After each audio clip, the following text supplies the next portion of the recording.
Jour 1, amour numéro 1, c'est l'amour suprême. Dis-moi que tu m'aimes. Et coucou tout le monde, j'espère que vous allez bien. Donc on se retrouve pour une nouvelle vidéo, ça va être une vidéo recettes de cuisine. Donc comme je vous l'avais dit il y a très peu de temps, je reprends les recettes de temps en temps pour vous faire des petites recettes pas très chères et qui permettent aussi de pouvoir vous faire des petites recettes faciles, donc que vous pouvez faire soit seul ou soit avec les enfants, et ça je trouve ça vraiment très bien. Donc là j'ai voulu faire une recette parce qu'il nous restait encore pas mal de yaourts à passer et des œufs.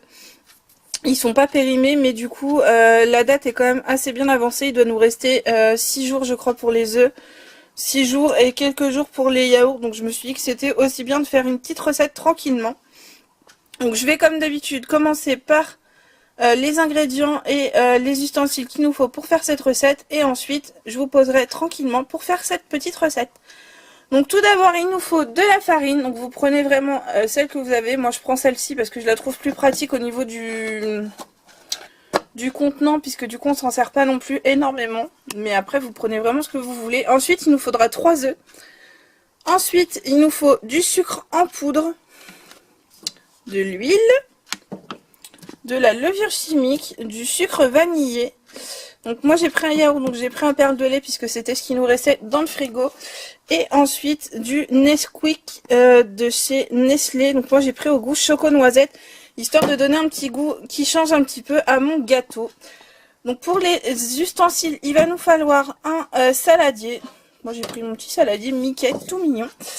Et ensuite j'ai pris 2 cuillères, donc je pense qu'une suffira, mais j'ai préféré en prendre 2 au cas où, un fouet. Moi j'ai toujours un sopalin au cas où, puisque je suis un gros boulet et que je préfère avoir un sopalin au cas où. Et un moule que vous aurez préalablement beurré ou huilé, comme vous le souhaitez. Donc moi je l'ai beurré. Et du coup je le réserve tout simplement dans le four pour le moment, le temps de faire la recette. Donc comme je vous l'ai dit, je prépare tout ça. Je vous pose dans un petit coin, histoire que vous soyez très bien pour voir cette petite vidéo. Et je vous reprends tout de suite. À tout. Comme je vous le disais, on se retrouve pour la partie de la recette.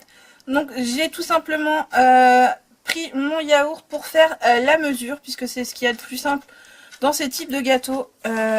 Du coup, au moins on ne perd rien, tout se transforme. Donc je vais tout simplement prendre ma languette, donc je ne perds rien comme je vous l'ai dit. J'essaie de racler un petit peu. Hop, ce qu'il y a à l'intérieur du yaourt entièrement. Et ça va éviter aussi que ça colle avec les autres ingrédients par la suite. Ça va coller un minimum, mais du coup si on peut éviter, ça peut être pas mal. Donc je vais tout d'abord verser mon yaourt, parce que c'est la première étape de mon gâteau. Donc pour ceux qui se demanderaient, effectivement c'est tout simplement la base du gâteau yaourt que je vais utiliser pour faire ce gâteau.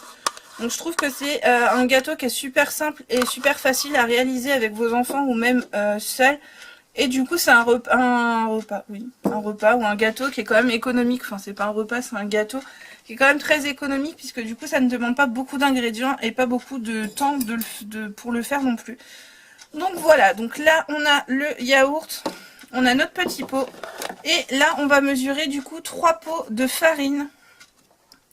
Moi je vais essayer de le faire à mi-chemin entre les deux, parce que sinon je sais que je vais en mettre partout. Je me connais. Hop. Je pense que limite les enfants sont plus doués que moi dans ces trucs là que moi. Donc là on est à un pot. Hop. Je n'osais pas, mais je peux y aller. 2 pots. Pas grave, il y en a partout, on va nettoyer après, c'est pas un souci. Voilà, donc on a mis nos 3 pots de farine à l'intérieur. On va tout simplement commencer à remuer tranquillement pour éviter qu'il y ait trop de grumeaux par la suite.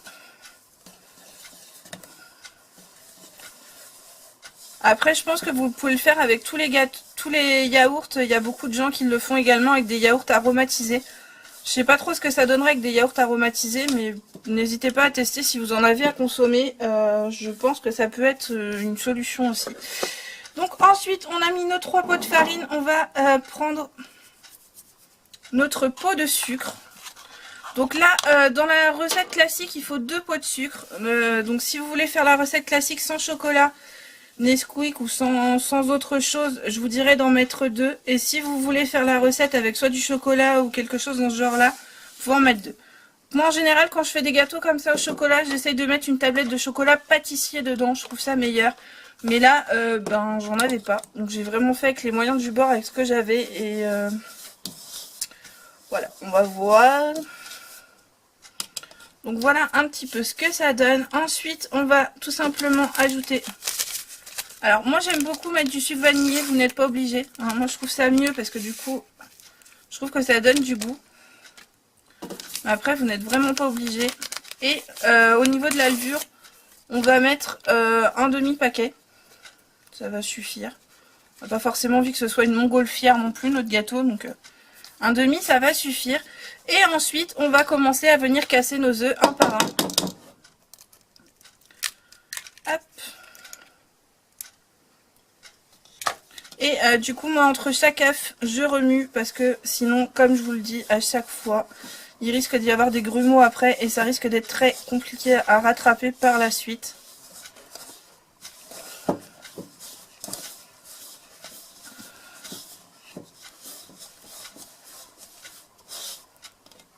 Hop. Donc on fait pareil avec tous nos œufs. Alors je vais juste essayer de rattraper hop, mes grumeaux parce que là j'ai un petit peu tout mis en plan. Je rattrape ça et je vous reprends tout. Du coup je vous reprends. Alors c'était pas vraiment des bêtises que j'étais en train de faire, mais j'étais en train de mettre de la farine partout. Et comme vous le savez, avec ma main c'est un peu compliqué de touiller. Donc du coup voilà. Alors si vous voulez un petit peu moins entre guillemets comment dire, galérer pour les œufs etc, je vous conseillerais de les mettre au moment du sucre. D'habitude je fais comme ça, là je sais pas pourquoi j'ai voulu changer de méthode. Mais n'hésitez pas à le faire à ce moment là, je trouve que c'est quand même beaucoup plus pratique. Donc voilà. Là il faut de l'huile de coude. En fait ce qui m'ennuie c'est que je suis en train de vous faire bouger depuis tout à l'heure. Et c'est plus ça qui m'ennuie, mais je n'ai point le choix les enfants.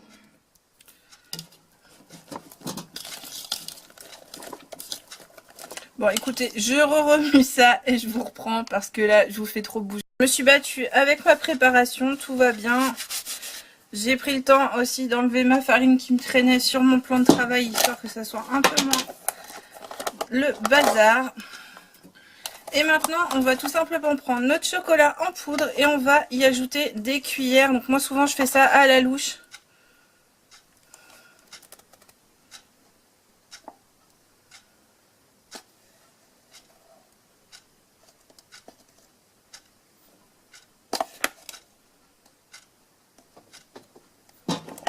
Donc j'en ai mis 3 déjà, on va voir ce que ça va donner.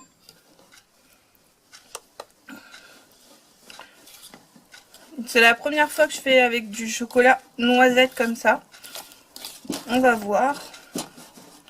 Ça m'a pas l'air trop mal.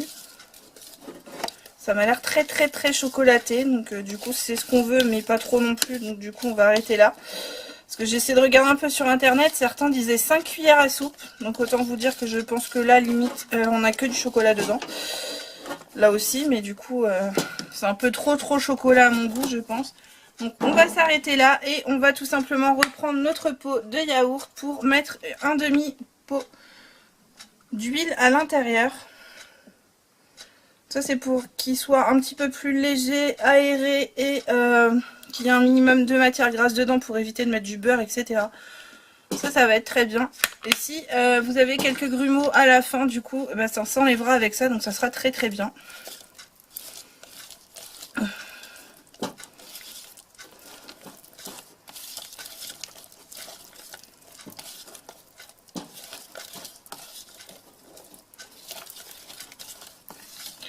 Donc voilà, ma préparation est terminée. Je vais tout simplement la mettre dans mon moule pendant 35 minutes à 180 degrés. Et comme d'habitude, je vous reprends à la fin pour vous montrer ce que la recette a donné. Donc là, je vais tout simplement attendre que monsieur puisse mettre la préparation dans le moule. Parce que là, j'ai très mal au poignet et du coup, je ne vais pas pouvoir le faire moi-même. Du coup, j'espère que cette petite recette vous aura plu. Donc, comme je vous ai dit, vous aurez à la fin la petite photo de la recette pour voir ce que ça a donné. N'hésitez pas à liker la vidéo si ça vous a plu et si vous en voulez encore d'autres recettes comme celle-ci. Sur ce, je vous fais de gros bisous et je vous dis à très bientôt dans une prochaine vidéo.